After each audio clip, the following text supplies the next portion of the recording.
உங்களுக்கு ஆட்சேபனை இல்லைன்னா இந்த மாசத்திலேயே கல்யாணத்தை முடிச்சிடலாமான்னு பாக்குறோம். நீங்க என்ன சொல்றீங்க? பொண்ணு வீட்லயே அவசரப்படும் போது நமக்கு என்னம்மா, சம்மதம்னு சொல்லுங்க. அதெல்லாம் சரி, ஆனா உங்களை கம்பல் பண்றேன்னு நினைக்காதீங்க. சுபகாரியங்கள் எல்லாத்தையும் எவ்வளவு சீக்கிரம் முடியுமோ அவ்வளவு சீக்கிரம் பண்ணணும்னு சொல்லுவாங்க. ஆமா ஆமா, 100% கரெக்ட் தான். அப்படியே செஞ்சிடலாம். பெரியவங்க நீங்க கூட சரின்னு ஒரு வார்த்தை சொன்னீங்கன்னா. சரி செய்யலாமா? இத பாருமா, நீ ரொம்ப சின்ன பொண்ணு, சில விஷயங்களை உங்ககிட்ட சொல்ல முடியாது, சொன்னாலும் உனக்கு புரியாது. உங்க அம்மாவை பட்டணத்துக்கு கூட்டு போறதெல்லாம் முடியாத காரியமா. நான் நம்ம ஊர் டாக்டர் கிட்ட எல்லா விஷயத்தையும் நல்லா பேசிட்டேம்மா. அவர் தினமும் உங்க வீட்டுக்கு வந்து அவர் உங்க அம்மாவுக்கு தேவையான மருந்து இன்ஜெக்ஷன் எல்லாம் போட்டு போவாரு, சரியா? டாக்டருக்கு நீ பணம் கொடுக்கணும்னு அவசியம் இல்லம்மா, அதெல்லாம் நான் பாத்துக்கிறேன். உங்களுக்கு ஒரு விஷயம் தெரியுமோ தெரியலையோ, என் அம்மாக்கு வந்த வியாதிக்கு இந்த டாக்டரால ட்ரீட்மெண்ட் பண்ண முடியாது அப்படின்னு அவர் தான் சொன்னாரு. மறுபடியும் அவர் வந்து பார்த்த என்ன லாபம்? இந்த நிலைமையில அதை தவிர வேற எதுவும் செய்ய முடியாதுமா. அது இல்லையா நானு. ஹலோ ஹலோ தலைவர் ஐயா, நான் விஸ்வநாதன் பேசுறேன். நீங்களா? வணக்கம், சொல்லுங்க. நீங்க தான் சொல்லணும். ஊர்ல யாருக்கிட்டயாவது நில விஷயமா பேசுனீங்களா? எங்க சார், நீங்க இந்த விஷயத்தை என்கிட்ட பேசிட்டு போய் 4 நாள் தானே ஆச்சு. நான் உங்ககிட்ட 15 நாள் தானே சொல்லியிருக்கேன். நீங்க மனசு வச்சீங்கன்னா இந்த வேலை ஒரே நாள்ல முடிச்சிடும். உங்க ஊர்ல உங்களுக்கு எவ்வளவு பேர் இருக்குன்னு எனக்கு தெரியாதா என்ன? பேர் இருந்தாலும் சரி, நான் அதை அனாவசியமா பயன்படுத்துறது இல்ல. யாருக்காவது நல்லது செய்யணும் நான் மட்டும்தான் அதை பயன்படுத்துவேன். இதுவும் நல்ல விஷயம் தானே. உங்க ஊர்ல இவ்வளவு பெரிய இண்டஸ்ட்ரியில் வந்தா எத்தனை பேருக்கு வேலை கிடைக்கும் பாருங்க.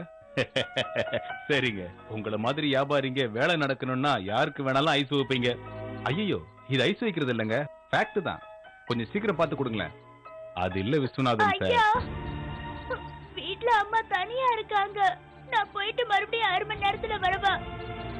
அதுக்குள்ள நீங்க அந்த 1 லட்சம் ரூபாய் ரெடி பண்ணிடுவீங்களா? தலைவர் ஐயா, ₹1,00,000 கேக்குறது அந்த பொண்ணு தானே? எந்த பொண்ணு?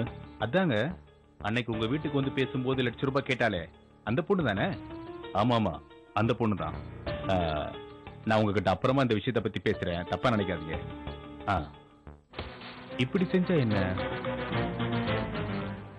இந்த விஷயத்தை பத்தி கூட அந்த தலைவர்கிட்ட பேசலாம்.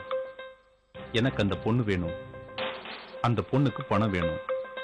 இந்த ஊர்ல நிறைய பணம் வச்சிருக்கிறது அவர் ஒருத்தர் மட்டும்தான். அவரே இல்லன்னு சொல்லிட்டா நான் வேற யார்கிட்ட கேட்பேன்? அதனாலதான் நான் உன்கிட்ட வந்திருக்கேன். நீ நினைச்சனா என்ன வேணாலும் பண்ண முடியும். நீதான் ஏதாவது பண்ணி எனக்கு அந்த ₹1,00,000 கிடைக்க வைக்கணும். நீ என்ன செய்வன்லாம் எனக்கு தெரியாது. எனக்கு அந்த ₹1,00,000 கிடைக்கிறதுக்கான வழி நீ எனக்கு காமிக்கிற வரைக்கும் நான் இந்த இடத்தை விட்டு போக மாட்டேன், அவ்வளவுதான். நல்ல சம்பந்தத்தை பேசிருக்கீங்க. அந்த சேரில் இருக்கிற பொண்ணை பத்தி உங்கள்ட்ட யார் சொன்னாங்க?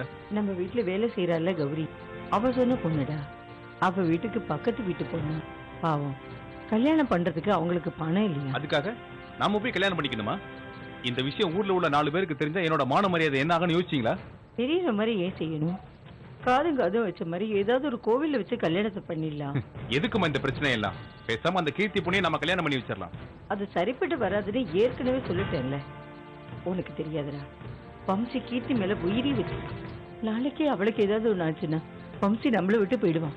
அதனாலதான் அவனுக்கு முதல்ல ஒரு கல்யாணத்தை பண்ணி அந்த தோஷத்தை நம்ம போகடிச்சிடலான்னு சொல்றேன். இது பாரு, இந்த சம்பந்தம் உனக்கு பிடிக்கலன்னா நீ ஒரு சம்பந்தத்தை பாரு. பாக்குறேன், பார்த்து தொலைக்கிறேன். எவ்வளவு சொன்னாலும் நீங்க புரிஞ்சிக்கவே மாட்டீங்க. அப்புறம் வேற என்னத்த பண்ணி தொலைக்கிறது? இந்த விஷயத்தெல்லாம் அவங்ககிட்ட நீங்க சொன்னீங்களா? யாருக்கிட்ட? வம்சி கிட்டயா? இன்னும் சொல்லல. அவங்கிட்ட சொல்ற அளவுக்கு எனக்கு தைரியம் இல்லை. நீயே சொல்லு. எல்லா பொறுப்பையும் தூக்கி என் தலையில போடுங்க.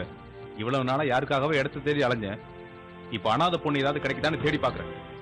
எங்க இருக்கிறாளோ என்னமோ, எல்லாம் என் நேரம். நீங்க அந்த ₹1,00,000 கொடுத்தீங்கன்னா நான் நாளைக்கு அம்மாவை சென்னைக்கு கூட்டிட்டு போய்